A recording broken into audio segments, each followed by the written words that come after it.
NEET 2024 के result ने न सिर्फ एनटीए को बल्कि सीबीएसई को भी फंसा दिया ऐसा लगता है, क्योंकि दोनों ही एग्जाम कंडक्ट करने वाली बॉडीज है। पहले नीट एग्जामिनेशन को सीबीएसई कंडक्ट करती थी, अब एनटीए जैसी एक स्पेशल और सेपरेट एंटिटी बना दी गई जो कि इन एग्जामिनेशन को कंडक्ट करती है। लेकिन जिस तरह से रिजल्ट के प्रोडक्शन में घालमेल हुआ है और स्टूडेंट के बीच में अफरा तफरी है, वह स्पष्ट चार सवाल को पैदा कर रही है और इसका जवाब देर सवेर एनटीए के स्पष्टीकरण के बाद भी आना चाहिए और गवर्नमेंट को भी देना चाहिए। और इसके साथ साथ जितने भी स्टूडेंट हैं जो इन क्वेश्चंस को रेज कर रहे हैं कि आखिर 10 दिन पहले 14 जून को रिजल्ट आने थे, 4 जून को रिजल्ट क्यों आए? कई स्टूडेंट के रिजल्ट में जो मार्क्स दिए गए, जैसे कि 719 या 718 जो रैंकिंग मार्क्स उनके आए हैं और उन्हें सेकंड या थर्ड रैंक दिए गए, कैसे दे दिए गए?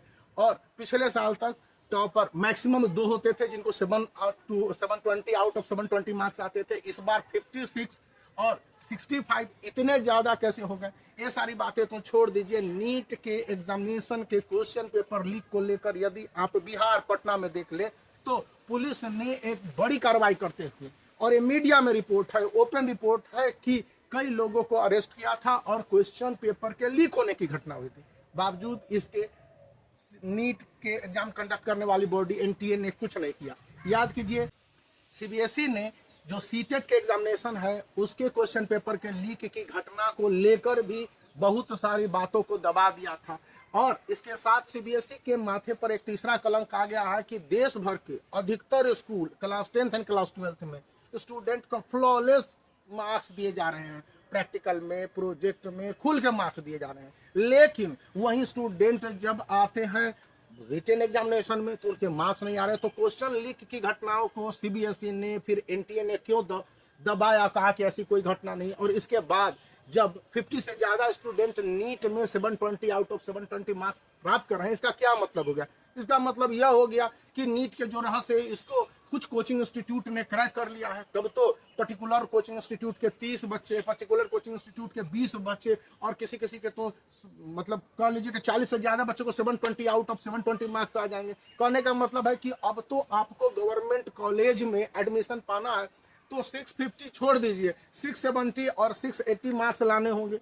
ये कौन सी स्थितियां पैदा कर दी गई हैं? जहां पर कि जनरल स्टूडेंट जो अकेले पढ़ता है, खुद से पढ़ता है, ऑनलाइन हेल्प लेता है, उसका क्या होगा?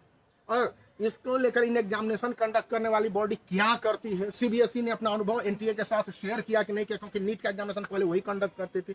और जब ये सारी बातें हो रही थी तो एनटीए पिछले कई बारों से एग्जामिनेशन को कंडक्ट कर रहे हैं। नीट में जब टॉप रैंकिंग आ रहे थे और नीट एग्जामिनेशन के जो भी उसने अपने के स्टैंडर्ड को तय कर रखा था उसको अगर डिकोड कर दिया है कुछ कोचिंग वालों ने, किस तरह के क्वेश्चन के पैटर्न पूछे जाने हैं, तो नए तरीके क्यों नहीं अपनाए गए ताकि स्टूडेंट जो मेरिटोरियस हैं, जो वाकई में पढ़ सकते हैं और अपने हिसाब से अचीव कर सकते हैं, उन्हें सेल्फ स्टडी करने वालों को ही आगे आने का मौका मिले। तो ये सारी बातें हैं। बहुत सारे स्टूडेंट के साथ बहुत सारी अजीबोगरीब घटनाएं घटी या उन्होंने गलत सही कदम उठा लिया, मैं उस पर बहस नहीं कर रहा हूं। मैं बात कर रहा हूं कि एनटीए क्या कर रही थी और इस पर सीबीएसई क्या कर रही है। जब इस तरह की घटनाएं उसके लेवल पर हो जाती है या फिर अन्य सारे वजह हैं तो ये क्वेश्चन मार्क न सिर्फ एनटीए बल्कि सीबीएसई पर भी खड़ा करता है कि आखिर ये कौन से सिचुएशन है। आखिर जो स्टूडेंट सीबीएसई के 100% फ्लाइंग स्टूडेंट होते हैं जो कोटा में रहते हैं और हम दिल्ली में पढ़ते हैं या फिर बेंगलोर में पढ़ रहे हैं और वे एग्जामिनेशन को क्रैक करने में सफल हो पा रहे हैं, क्यों लाखों लाख स्टूडेंट कोटा चले जा रहे हैं और वहां पर जाके तैयारी कर रहे हैं और क्रैक कर रहे हैं, तो आखिर वे रेगुलर स्टूडेंट कैसे हो गए? और सीबीएसई की डिग्री होती है तो सीबीएसई क्या करता है इन फ्लाइंग स्टूडेंट को लेकर? जबकि सीबीएसई में फ्लाइंग स्टूडेंट जैसा कोई कंसेप्ट नहीं है, रेगुलर पढ़ाई की बात सीबीएसई करता है, तो आखिर वे रेगुलर स्टूडेंट कैसे हो गए जब साल 2 साल से कोटा में जाके पढ़ रहे हैं? क्या इन सवाल का जवाब सीबीएसई को देना चाहिए कि नहीं देना चाहिए? ये बात सीबीएसई पर भी क्वेश्चन मार्क उठा रहे हैं। और मार्क्स को लेकर तो मैंने पहले बताया कि सीबीएसई खुद अपने ऊपर एक क्वेश्चन मार्क रेज कर पाई है।